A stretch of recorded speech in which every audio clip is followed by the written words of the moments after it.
రాజకీయంగా సమాధి చేయగల శక్తి వైఎస్ జగన్కే ఉందని, చంద్రబాబుకు భయం పట్టుకుందని వైఎస్ఆర్సీపీ స్టేట్ కోఆర్డినేటర్ సజ్జల రామకృష్ణారెడ్డి విమర్శించారు. అందుకే చంద్రబాబుకు వైఎస్ జగన్ గొడ్డలిలా కనిపిస్తున్నాడని చెప్పారు.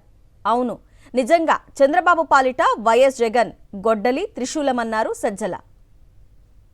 దోపిడీ అడ్డగోలుగా జరుగుతోంది, కానీ ఇక్కడ మాత్రం అలాగే డిఎస్సి నిన్న ఈరోజు ఇష్యూ బర్నింగ్ ఇష్యూ యూత్కు సంబంధించింది.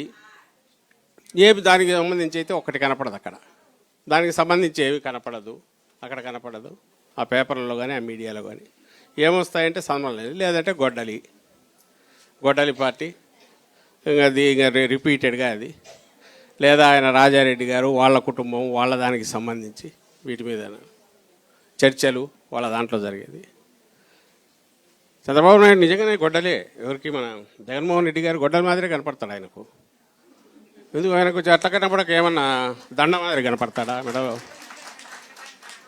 రాజకీయంగా తన ప్రాణం తీయగలిగిన శక్తి, తనలాంటి శక్తులందరినీ శాశ్వతంగా సమాధి చేయగలిగిన శక్తి ఎవరుకుందంటే జగన్మోహన్ రెడ్డి గారికి ఉంది. మరి ఇంకా గొడ్డలి మాదిరి కనపడక వీళ్ళనుకు హీరో అట్లాగా ఎట్లా కనపడతాడు? తన ఫ్రెండ్ మాదిరి కనపడతాడా, లేక ఇంకోరు మాదిరి కనపడతాడు? ఎట్లా కనపడతాడు? అది ఇది దాన్ని న్యాచురల్ ఏం కాదు. నేను అందుకే మళ్ళీ చెప్తున్నా, ఎస్, చంద్రబాబు నాయుడు గారు ఇలాంటి వారికి పాలిట జగన్మోహన్ రెడ్డి గారు గొడ్డలి, త్రిశూలం, కత్తి అన్నీ ఏదన్నా చేయొచ్చమ్మా. వాడు దాన్ని మళ్ళీ పైకి తలెత్తకుండా తొక్కగలిగిన శక్తి ఆయనకు ఉంది. అయితే ఒక్కటే ఏదంటే game rules Chandrababu Naidu set చేస్తున్నాడు, దానివల్ల వస్తున్న ప్రాబ్లం వస్తుంది. అలాంటి వాళ్ళు సెట్ చేస్తున్నారు. ఈయనేమో ప్రజల అజెండా అనుకుంటున్నాడు, తనేమో ప్రజలు అనేవాడు ఒక ఆయుధము, అధికారం అజెండా, అధికారం రావాలా, దాన్ని వాడుకొని అడ్డగోలుగా మనం ఇది చేయాలా, ఎంటైర్ థింగ్ ప్రజలు మన వీటి మెదళ్లను కంట్రోల్ చేయగలిగితే చాలు అనుకుంటున్నాడు.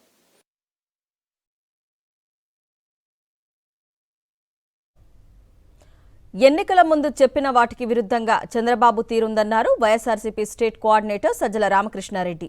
ఎన్నికలకు ముందు సంపద సృష్టిస్తానని చెప్పిన చంద్రబాబు ఇప్పుడు పిల్లల సంపద, పిల్లల్ని కనండి అని అంటున్నారని విమర్శించారు. పిల్లలను కనడం చంద్రబాబు ఇంటి నుంచే ఎందుకు మొదలు పెట్టారని నిలదీశారు. ఎన్నికలకు ముందు ఏదైతే అంటాడో ఎన్నికల తర్వాత పూర్తిగా దానికి విరుద్ధంగా ఉండడమే కాకుండా ఆ స్టేజ్ ఇప్పుడు దాటిపోయినాడు. నేను పూర్తి చేసేసాను, మీరందరూ ఎంజాయ్ చేయండి, పండగ చేసుకోండి అనే దానికి ఇప్పుడు వచ్చాడు. ఇప్పుడు కొత్తగా అది ఒకటి మొదలుపెట్టారు. ఎన్నికలకు ముందు నేను సంపద సృష్టించి మీకు అందరికి ఇస్తాను అన్నాడు. ఇప్పుడు పిల్లలు సంపద అంటున్నాడు. పిల్లలే సంపద. దీనికి సంబంధించినంత వరకు ఈయన నేనేమవుతున్నా జోకర్ అయితే అనుకోను, కావాలని ఒక జోక్లో సమాషా కన్నట్టు అనే వెనక ఒక క్రూరమైన విషయం ఉంది. ఇప్పుడు ఈరోజు అందుకే చంద్రబాబు మోసం చేశాడంటే చంద్రబాబు మోసం కాక ఏం చేస్తాడని అనుకొని అడ్జస్ట్ అవుతారు అనే రోజు దీనికి వచ్చేసింది సిచ్యువేషన్. రాజకీయం అంటే ఇట్లా ఉంటుంది కదా, లేకపోతే అది ఆయన తప్పు, జగన్మోహన్ రెడ్డి గారి తప్పు. అలాగే చంద్రబాబు నాయుడు మోసం కాక ఏం చేస్తాడు, చంద్రబాబు నాయుడు అబద్ధం కాక ఏమాడతాడు, మీరు మీ పిచ్చి కానీ మీరు ఎక్స్పెక్టేషన్స్ ఏంటి అని అనుకున్నా ఆయనకు పర్లేదు, తాను దాటేస్తే చాలా, ఆ రోజుకి అది అయిపోతే చాలు. ఇప్పుడు 2 ఏళ్ళు అయిన సందర్భంగా ఆయన చెప్పిన కొత్తది ఏదంటే 47, 67 అయిపోయింది. ఇప్పుడు అర్జెంటుగా అందరూ పిల్లలు కానండి, పిల్లలే మన సంపద, ఇదిగో నేను సంపద ఇచ్చేసాను కదా మీకు అనేది అంటున్నాడు.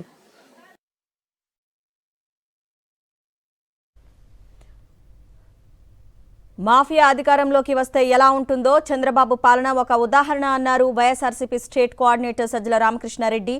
చీకటి సామ్రాజ్యాధిపతే రాజ్యాంగాధిపతి అయితే ఎలా ఉంటుందో అలాంటి పరిస్థితే ఏపీలో ఉందన్నారు. రాష్ట్రంలో ఎక్కడ చూసినా దోపిడీనే కనిపిస్తోందన్నారు. అప్పుడు మళ్ళీ ఇంకో కొత్త హామీ తీసుకొస్తాడు. ఈ మనమైతే అంత అట్లాంటి హామీల్లో పోటీ పడలేము, సో దాటేయచ్చు. దాటలేదనుకో ఓ 5 ఏళ్ళు, నెక్స్ట్ 5 ఏళ్ళకి రెడీ అవుతాం. ఎందుకంటే మొత్తం ఈసారి స్టేట్ని పిండినాడు, పిండి అసలు ఇక్కడ ఒక్క చోట ఈ పక్కనే మన పక్కనే నాకు తెలిసి ఒక ఈసారి 1,00,000 కోట్లు ఎంతో ఇప్పటికే నెక్స్ట్ ఎలక్షన్లకి 2 లక్షల కోట్లు తీసుకొస్తే దాంట్లో 1,00,000 కోట్లు 1,50,000 కోట్లు మింగేస్తే ఇంకా మిగిలిందంతా చిల్లర బోనస్, మార్నింగ్ బ్రేక్ఫాస్టు, దాంట్లో సాంబారు కొంత ఇది కొంత వేసుకున్నట్టు కింద వాళ్ళ తమ్ముళ్ళు తీసుకుంటే, సో మన రాష్ట్రం చేసే అప్పు ఇంకా పక్కన సహజ వనరులు ఏమిటంటే మైనింగ్ కానీ ఇంకా మిగిలినవన్నీ కొట్టేస్తే ఇంకా నెక్స్ట్ ఎలక్షన్లకు ఒకవేళ పోతే 5 years తర్వాత మళ్ళీ రావచ్చు. డబ్బుతో కాందే ఉంది. ఇది ఒక మాఫియా ముఠా. అది మాఫియాకు అధికారం వస్తే ఎట్లుంటుంది ముఠా కంటే అదిగో ఇక్కడ కనపడుతుంది. మనం ఎక్కడనో దక్షిణ అమెరికాలోనో మాఫియా ముఠాలు ఉన్నాయి, అండర్ వరల్డ్ ఉంటాయి. ఆయన ఎవరో గల్ఫ్లో ఉండే ఒకడు ఇంకో దగ్గర ఎవడో ఉంటాడు. వాళ్ళది అవంతా ఒక అండర్ వరల్డ్, ఒక ప్యారలల్ చీకటి సామ్రాజ్యం. దానికి వాళ్ళ అధిపతులు. ఆ చీకటి సామ్రాజ్యాధిపతే రాజ్యాంగ అధిపతి కూడా అయితే, స్టేట్ హెడ్ అయితే ఎట్లుంటుంది అంటే ఇదిగో మన దగ్గర చూస్తాను. చంద్రబాబు 1,00,000 మారోజులతో సమానమన్నారు వైఎస్ఆర్సీపీ స్టేట్ కోఆర్డినేటర్ సజ్జల రామకృష్ణారెడ్డి. నక్క, హైనా, తోడేలు వీటి ఆలోచనలన్నీ కలిస్తే అది చంద్రబాబేనన్నారు. అలాంటి వ్యక్తితో మనం ఫైట్ చేస్తున్నామన్నారు. డూబియస్ క్రెడిట్ అంటారు, అలాంటిది ఆయనకు. ప్రపంచ స్థాయిలోనే ఇంతకుముందు గోబెల్స్ అనేవాళ్ళు, గోబెల్స్ అనేవాడు ప్రచారానికి మాత్రమే. అలాంటి 1,00,000 గోబెల్స్, మనకు తెలిసిన మారీచులు 1,00,000 మంది, మాఫియా, ఇంటర్నెట్. ఆయన మనకు ఈయనకు పెడతాడు ఎస్కోబార్ అని. ఆయన ఎస్కోబార్ కాదు, ఎస్కోబార్లకు 1,00,000 మంది ఎస్కోబార్లు, 1,00,000 మంది దావూద్ ఇబ్రహంలు ఆలోచనల్లో. ఈయన తుపాకీ పట్టుకోలేకపోవచ్చు, కాల్చకపోవచ్చు, లేదా అలాంటి చేసినట్టు చేయలేదు, కానీ అలాంటి ఆలోచనలు ఉండేవాడు. అందుకని ఎప్పుడు అంటుంటా వికృతమైన ఆలోచనలు. మళ్ళీ దానికంటే ఏదో సంకరం అన్నాడని చెప్పి దానికి తిడతారు. కానీ ఒక నక్క, హైనా, తోడేలు ఈ ఆలోచనలు, అలాంటి ఆలోచనలన్నీ కలిస్తే ఒక రాక్షసులు, పిశాచాలు ఆలోచనలు కలిస్తే ఎట్లుంటుందంటే ఇదిగో మనకు కనపడేది. విశృంఖలత్వం ఉంటుంది, విచ్చలవిడితనం ఉంటుంది, అరాచకం ఉంటుంది. అది కంట్రోల్లో ఉంటుంది. ఎవరు కంట్రోల్లో? వాళ్ళ కంట్రోల్లో.